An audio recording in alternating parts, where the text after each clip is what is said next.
Dave Anderson here with the Fisherman magazine. It's October 12th. These are your headlines. First of all, the tog fishing in Rhode Island has been amazing, even through the hard winds. We've got the results of the Rhode Island Tog Classic for you guys.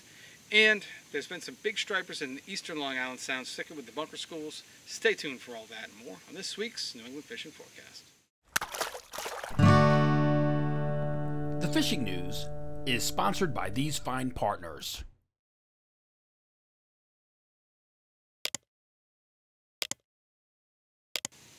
Before we begin, we've got a few news items to send your way. The first one comes to us from the Rhode Island Tog Classic, and just what an event. We had adverse conditions, big winds, big seas, but just about everybody who entered went out.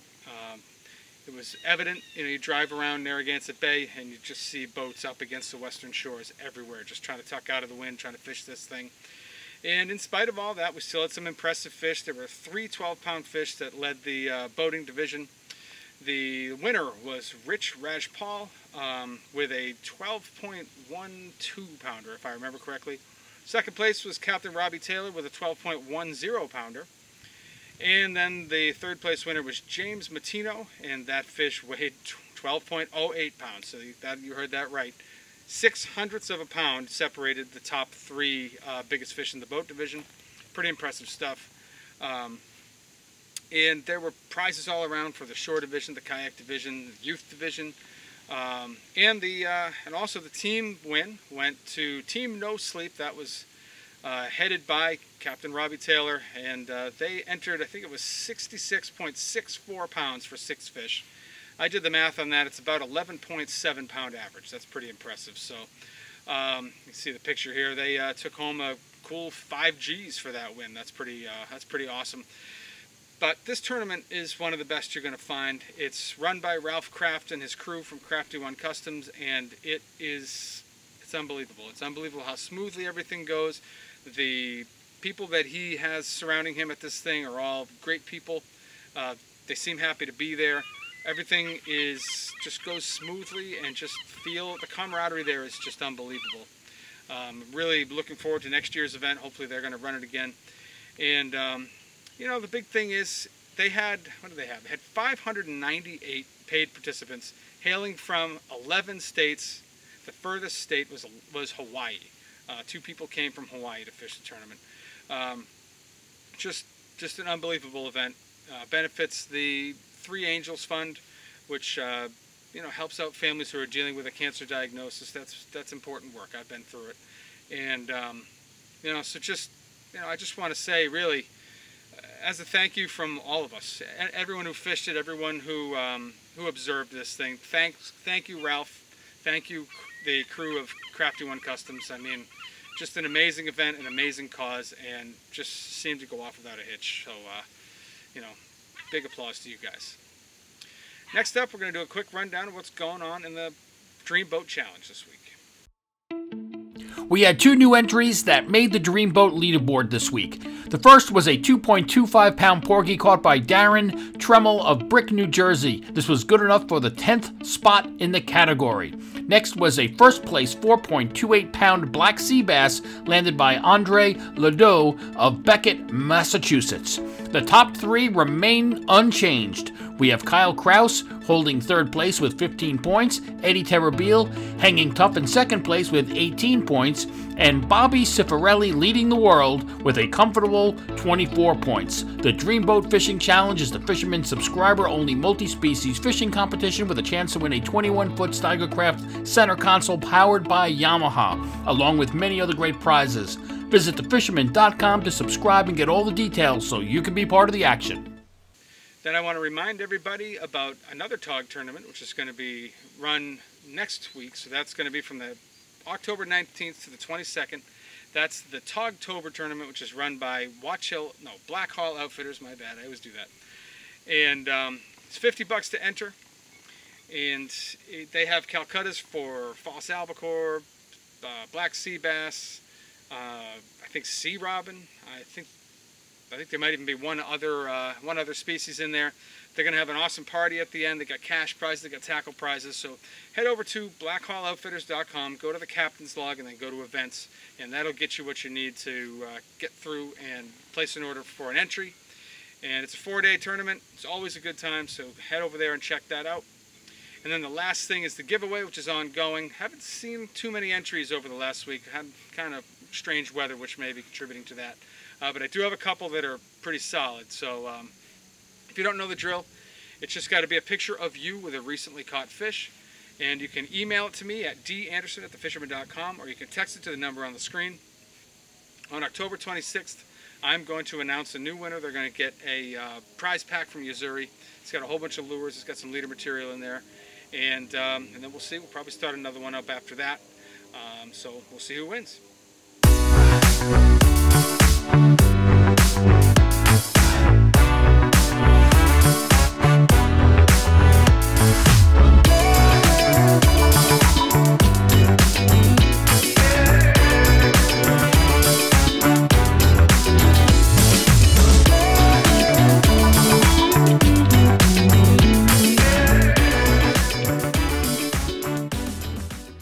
We're going to start things off up in Maine, and definitely starting to feel like the fall run is grinding to a slow close up there. Still a few fish being caught, and even some decent fish, but we're seeing lots and lots of small stripers just running along the coast, and that's usually the signal that things are winding down. So it's been a banner season up in Maine. I don't think anybody's feeling too badly about that. And, you know, probably a couple more weeks and things are going to be pretty slow up there, so we'll keep an eye on it for you guys.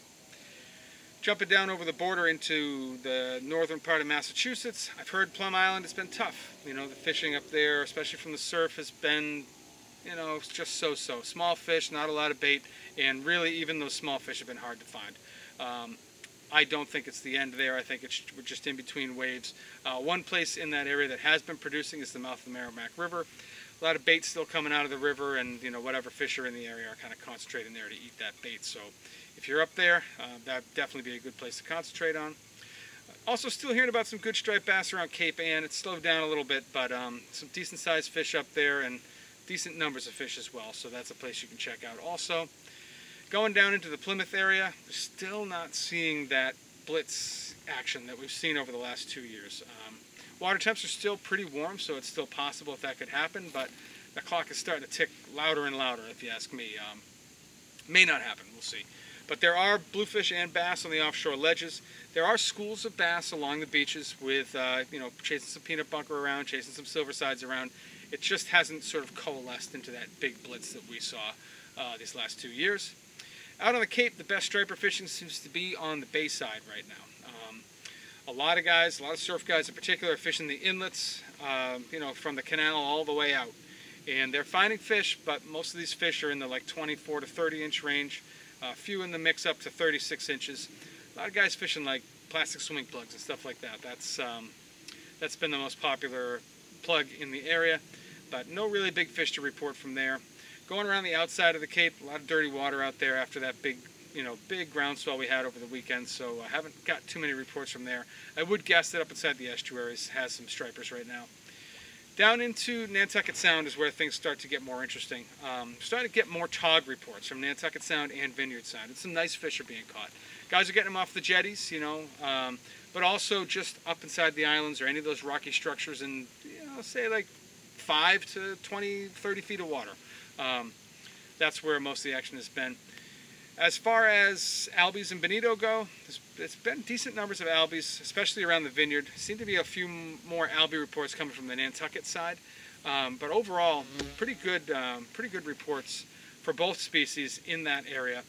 And as a bonus, the last week of the Derby that we're kind of going through right now, seems like we're going to see another push of big bluefish. So that should make for a big finish, which is pretty interesting and pretty awesome. Push through the islands into eastern Buzzards Bay, and that's another area where the togging has been exceptionally good. It really seems to be just percolating, coming to life right now. Getting up toward the canal, there are albies outside and inside the canal. What I've been hearing about the albies inside the canal is that they've been out of reach a lot of times and very hard to get to bite. So you can, you know, go and see what you can do, but it sounds like they've been tough to hook. Bass fishing inside the canal has been good, hasn't been phenomenal. Most of these fish are in the 30 to 40 inch class, from what I've been hearing. And the better bite has definitely been at night. So guys jigging, guys throwing live eels are doing more damage than the guys plugging in the daytime. But if you fish the ends, the west end or the east end, you got a better shot at some of that daytime action. And we're coming into a breaking tide now, so I would bet that it's going to pop off again. There's just too much going on. So look for that to happen over this weekend and into early next week. And then heading out to western Buzzards Bay, togging's been very good out there. Some striped bass out there, some albies out there, but really, after talking to Jason Colby over the weekend, it sounds like the tog fishing is great, and even better than what they expected this time of the year. So very, very good fishing for tog out that way. And now before we wrap up the Massachusetts report, we'll check in quickly with James Jewkes. Well, I just got off the water out on Plum Island and decided to make a little stop here on a local pond as well.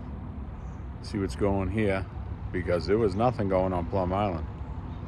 As far as the report goes, Dave, if you're into fresh water, I'd be on the fresh water, because the pike are active, the carp are active, and the trout stocking is active. I think most of that's done, but the trout are out there to hit. Even heard of some largemouth being caught out on the island, Plum Island. I got nothing the last couple outings. Perfect conditions last night. Spent 5 hours out there. No bait, no fish. Couldn't find anything. The guys to the north of us in New Hampshire, I haven't heard anything from those guys, so it's hard to tell what's happening. But the guys down in Gloucester, I know they're still finding fish out there. So if you're willing to make the trek out that way, you're more than likely going to find some. And even down towards Boston, things are starting to really slow up. So who knows how long this fall run's going to last. Maybe through this next moon phase. But even though I haven't caught a fish in 3-4 days, it's not stopping me from trying. So we'll see what happens, Dave. But that's it from up this way. Jumping over into Rhode Island, that offshore bite has been the big thing that everyone's been talking about these last few weeks. And right before this big blow came in over the weekend, things were looking good again. It was kind of like, are they going to regroup? Are they going to come back together? Well, they did. And the fishing was very good. Then we got that big blow, and the early reports now, these last few days, are that the fish are nowhere to be found. That doesn't mean they're not going to regroup and reappear, but at the moment, that crazy bite that we've seen for, I think, 3 weeks at least at this point, has dispersed. So, guys aren't seeing the sand eels now. They're not seeing the big schools of tuna, and they're not seeing the whales. They're not seeing the birds. They're not seeing really anything. So, either those fish just moved off the point that they were at, and guys will find them again, or they've dispersed. We'll see what happens next week. Coming in closer to shore, Aquidneck Island has been one of the better areas to fish, especially for striped bass. And Aquidneck Island's perfectly positioned, right? You got everything coming out of Narragansett Bay, and you got Aquidneck Island just sitting there, just kind of breaking the flow. So you've got mullet, you've got peanut bunker, you've got bass that have been up inside there, you've got albies that are traveling in and out, and they all have to kind of go around Aquidneck Island and then, kind of find their way through. So, surf guys have been doing well. I've been hearing about some decent fish, chasing mullet, especially at night, throwing soft plastics, throwing anything that's moving fast. These guys are doing well on that. There have been some big blitzes in the daytime, too. Fish in the 20 to 30 pound class have been caught in blitzes, which is pretty exciting stuff. And then the togging has been incredible all around Aquidneck Island. You got a lot of varied terrain there. All different depths, but you have that toggy structure, big rocks, big ledges, and a lot of those fish that were weighed into the Classic were caught in the close vicinity to Aquidneck Island. So definitely an area you want to take a close look at if you're going to be out togging. Same could be said for Jamestown and the bay shore of Narragansett. That whole area, very, very good for tog, and a lot of bass moving in and out of that area day by day. Getting out more toward Point Judith and the West Wall, it hasn't been as good. The West Wall seemed to be having some trouble recovering from all these storms. We're not seeing the albies, we're not seeing the bonito. There's been a few bass around Point Judith, but they've kind of been on and off. Most consistent fishing along that whole area has been togging. So, I mean, just again, the togging in Rhode Island right now is off the charts. Coming around the end of the west wall and kind of going up along this SoCo beaches, that's where a lot of the best bass action has been. Breachways, Ninigret Pond, really any place of moving water. There's a lot of bait. There are mullet coming out of those ponds. There's a lot of peanut bunker. There are silver sides. And the striped bass fishing has just been phenomenal all through there. Out toward Block, I really haven't heard a whole heck of a lot. You know, there's a few bass, a few bluefish around the island, but the sea bass bite has been kind of off, and I haven't heard about anyone making any trips out there for togging. But that's a story in Rhode Island right now. Actually, one more thing. The best albie fishing that we've seen over the last week, and again, we had this big blow over the weekend, and it remains to be seen how these fish are going to regroup, but was out around, you know, Napatree and Watch Hill Point. That seemed to be the area where the most albie action was. And that's what I have for you guys in Rhode Island. Let's check in now with our field correspondent, starting with TJ Kopecky. Hey guys, welcome back. It's nice for me to be back from Florida. Got back in time just to fish the Rhode Island Todd Classic. And first and foremost, I just want to congratulate all who won and on their great earnings. And to Crafty One for putting on a great tournament. Even though the weather was windy, I think it made that tournament very competitive. It kept people off the ocean. Not everybody, I'm sure there were people out there fishing in the ocean, but it kind of kept people in the shallow water. But basically that's right now and still going forward as we speak now. The Tautog is still holding in some of the shallower waters. I just don't think that the water is cooled off enough for them to be in that 60-foot range, 70-foot range where we would normally find them this time of year. So continue to keep looking inside the bay in that 25, maybe 20. I got them like fishing 19 feet off of Hope Island on the tournament day. So anywhere probably from 15 all the way to 30 or 40, we were finding them. Once we got in that deeper water, it's just a shy bite. So continue inside that bay looking for fish in the shallow water, and I think you're going to score, whether it's on a jig or using the conventional rig to fish with them. Other stuff going on in Mount Hope Bay and in Narragansett Bay, from Colt State Park all the way up and around up to the Taunton River. There is bait, and there are lots of striped bass on that bait. So all you got to do is look for the birds. I mean, you don't even really need to look for the birds. You can just see the fish going nuts, exploding on the bait inside the bay. Some of the good spots have been off Colt State Park. There's been some bluefish way up inside of Bristol Harbor, all the way up to the back entrance of Colt State Park. If you can get up there, there is a road that you can just drive by, and you can park on the side of the road and cast from shore. You might have to just wait a little while. You'll see the fish coming. My friend Lindsay landed some nice bluefish in there. Up to 15 pounds. So there are some big bluefish up in there. Give that a try from shore. Mount Hope Bay from, the Kickamute River across to the mouth of the Coles, to the mouth of the Lees River, all the way across the Gold Medal Bakery in Fall River. There are birds and bait working everywhere in that area if you're in a boat. There's all different schools of them everywhere, so there's plenty of fish for everybody. I saw like a bunch of boats on one school when I was out there, and I just happened to see like 3 or 4 others, and we just got away from the fleet, and we're able to fish our own little batch of striped bass, which were pretty much ranged from 20 to about 25 to 28 inches, almost keeper size. So, but real fun, and they're real spunky, and they are, when they hit it, you know they're hitting it, and they're running hard with it. So very fun to catch. We landed probably 30, 40 fish within an hour's time. So it's really, really a good fishery right now. There weren't many bluefish mixed in inside of Mohawk Bay, and I'm not just sure if because the water's a little dirty, and that water's definitely stained. I'm going to tell you that now. But I think going forward, we're still going to have a nice flux of bluefish come through. with all this bait. So I wouldn't quit on the bluefish.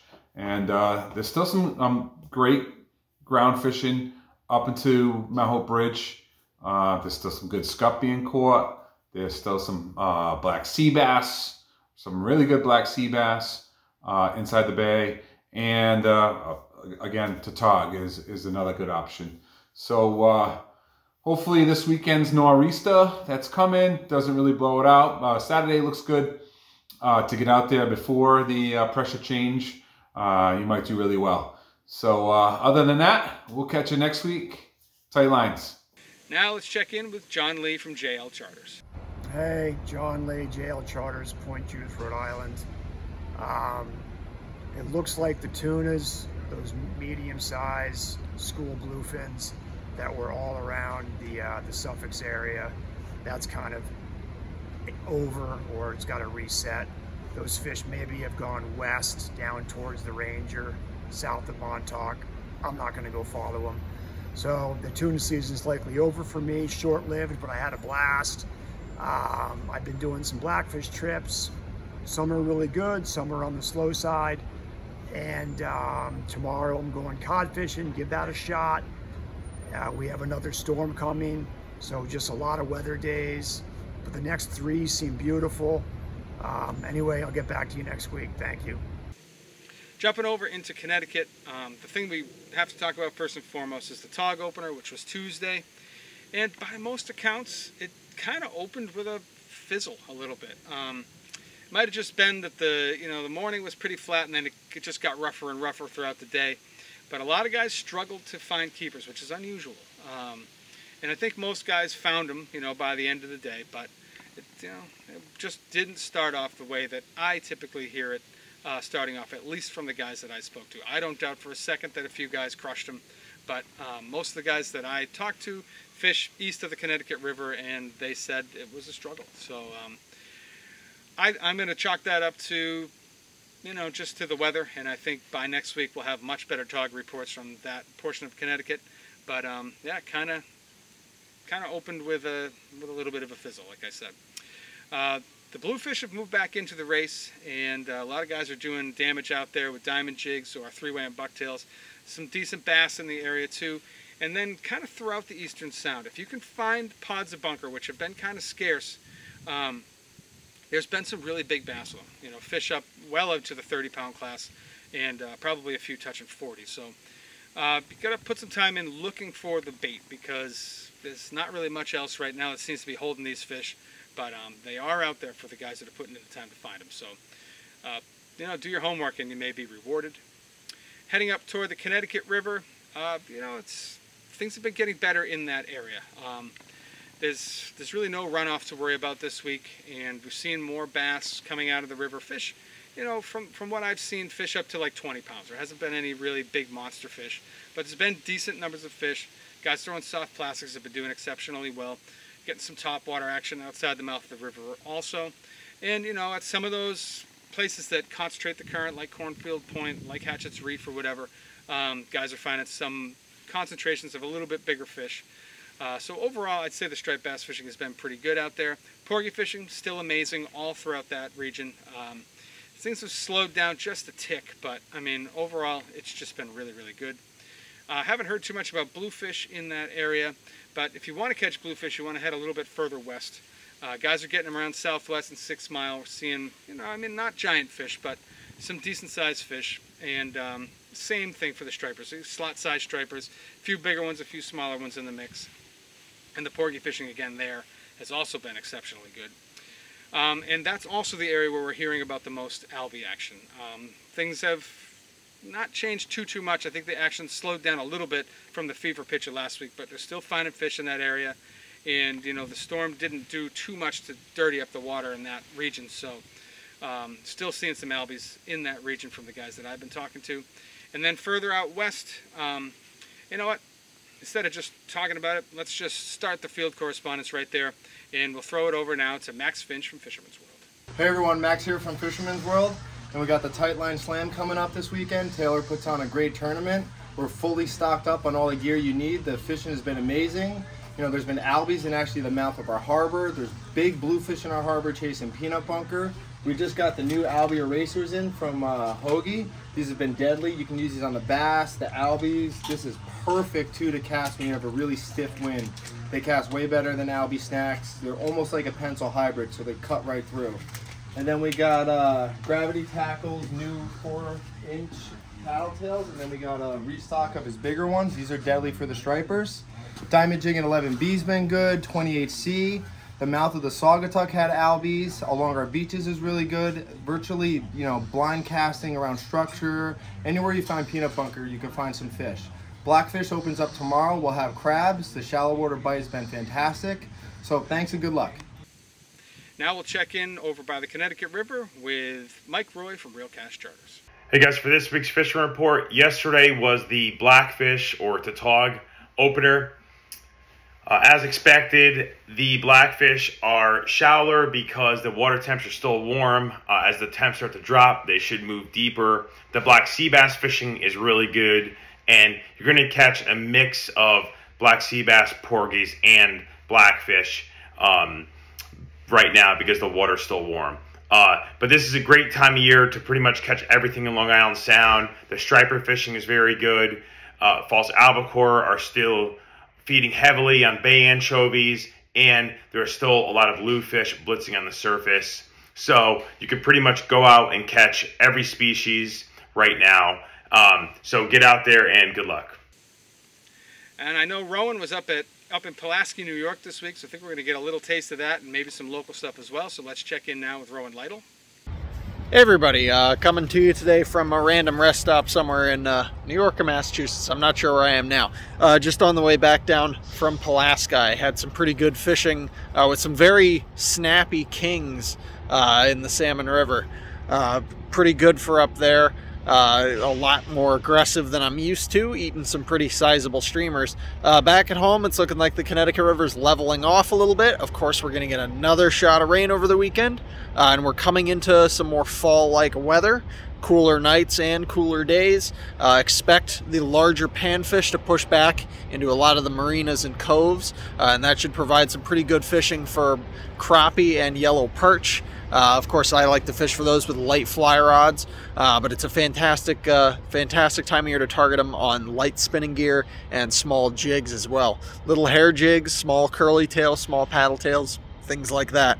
The pike fishing should pick up as the water temperature drops as well, so look for that to get better. Hopefully we continue with these more stabilized flows, kind of accepting that high water is going to just continue to be the program for the foreseeable future in the river. Good luck, everyone. And we'll wrap up the Connecticut Report with Matt Stone from Black Hall Outfitters. What's up everybody, Matt here at Black Hall Outfitters with this week's fishing report. A lot going on right now. Really good weather in October aside from those rainstorms that keep kind of timing every weekend. We've had lots of stripers, a lot of bluefish on the surface, a lot of blitzes, birds diving, bait flying through the air, things like that. Albies have moved in locally pretty well in the Central Sound. We have them pretty much all on the Central Sound and Eastern Sound. Reports kind of are changing every day as they do with albies. Bigger baits seem to be the key for the albies. They've been on big silver epoxies, big albie snacks, things like that. Long, thin, white and silver baits. Pink and electric chicken have done well too, along with white albie snacks. Those have always done well traditionally too. So those are pretty good right now. Sea bass has been good deep. And of course, we had the Tautog opener recently on October 10th. That bite started off very strong. Anglers all reported really good days, a lot of fish hitting the cooler, a lot of fish hitting the deck. We've heard that they are shallow, so you can start anywhere as shallow as 10 feet if you got the right structure going on. 10 to 25 to 30, happy depths. Using the lightest jigs or rigs that you can get away with. That's always good to do, make a more natural presentation. Green crabs, the usual Asians if you got them or can find them. And Tautog season's off to a start. Fall is rolling here, and we hope you guys get out there and enjoy it. Now we're going to take a short flight down to Costa Rica and hear what's going on in paradise. Hey there guys, good afternoon, and this is Ben Gilmour from down here in Costa Rica. This week's fishing report I'm bringing you from the Caribbean coast of Costa Rica. Now down here, it's peak tarpon season right now. September and October are the peak months of the year. Lots and lots of big tarpon. with fish over 150 pounds possible down here. It's a mecca for fly fishermen in the southern coast of Costa Rica and the northern coast as well. Some beautiful river mouths, mangroves, and we fish in the breakers next to the ocean. So some of you guys probably didn't know about our tarpon fishery, but check it out, guys. Over on the Pacific coast right now, Marina Pez Vela, it's peak Dorado season. We got tons and tons of Dorados. Boats this week have been catching 15, 20 Dorados per day. Most fish 15 to 20 pounds, but some big guys in there, 40, 50 pounders as well. There's been striped marlin, blue marlin, sailfish, and yellowfin tuna. Check us out, guys. This is Ben Gilmour from the Marina Pez Vela and Jackpot Sport Fishing. Back to you. And that's what I have for you guys in the reports this week. Hopefully they're going to inspire you to get out there. Fishing's been pretty good in spite of this parade of storms. You just gotta, you know, pick your times to go and make it happen when you can. If you're not a subscriber to the Fisherman magazine, I highly recommend you head over to our website. That's thefisherman.com. There's enough free content on there to give you a full taste of what we offer. We cover everything from Delaware all the way up to Maine in every angling discipline you can think of in between. We do some travel stuff, surf stuff, offshore, inshore, kayak, paddleboard, it's all there. Head over to the website, check that out. If you're still not convinced, at the very least, give us a like and subscribe here on YouTube and hit that little bell thing down there so you get a notification every time we post something new. I appreciate you guys for watching, and we'll see you next week.